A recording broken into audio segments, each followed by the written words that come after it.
Bismillahirrahmanirrahim.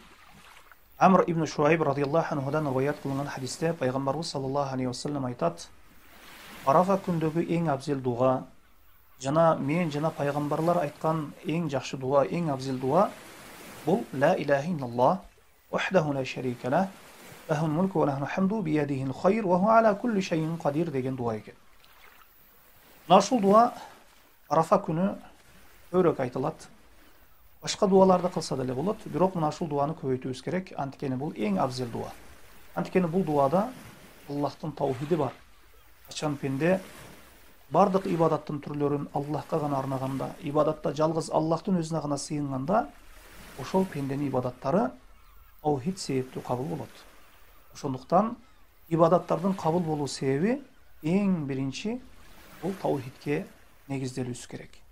Ошондуктан бул дуада Allah'tan tavhidi var, Allah'a maqtoo aytуу бар, бардык мүлк, асман жердеги бардык мүлк Аллахка таандык экендиги, рубубиятта, улухиятта, расмай ва сифатта Аллахты бир деп билүү деген маанини өз ичинде камтыган дуа болгондугу үчүн Арафа күнү бул дуа эң абзел дуа болуп саналат экен. Аллаху а'лам.